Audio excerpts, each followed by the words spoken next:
Hello বন্ধুরা, welcome to my channel. আজকে আমরা চলে এসেছি নর্থ বেঙ্গলের একটি রিসর্টে। সেটি হচ্ছে ডাইভ রিসর্ট। জলপাইগুড়ি জেলায় এটি আছে। জলপাইগুড়ি জেলার পাটাপুকুর শহরে সেখানেই আছে এই ডাইভ রিসর্টটি।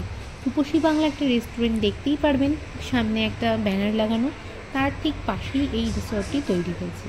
এখানে এত সুন্দর অ্যাম্বিয়েন্স, এত সুন্দরভাবে সাজানো ভেতরটা, আপনারা দেখে মুগ্ধ হয়ে যাবেনই শিওর। এখানেই দেখতে পাচ্ছেন জল আছে, জলের উপরে কটেজগুলো তৈরি করা আছে এবং জলের মধ্যে বিভিন্ন রঙের মাছগুলো খেলা করে। আপনারা সেটি দেখতে দেখতে বেশ সুন্দরভাবে খাবারগুলিও এনজয় করতে পারবেন। আর খাবার তো দারুণ টেস্টি। এইবার আপনারা যদি এখানে না বসে আরেকটু ভেতরেও যেতে চান তাহলেও যেতে পারেন। ভেতরে আছে সুইমিং পুলে আপনারা সাঁতার কাটতে পারবেন সুইমিং কস্টিউম দিয়ে। এই যে দেখতেই পাচ্ছেন, সেই সুইমিং পুলে সাঁতার আপনারা 3টে পর্যন্ত সেটা সম্ভব।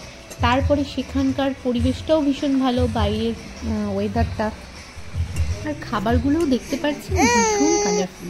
তো ভিডিওটি ভালো লাগলে অবশ্যই লাইক, শেয়ার এবং চ্যানেলটি সাবস্ক্রাইব করে দিও। Thank you.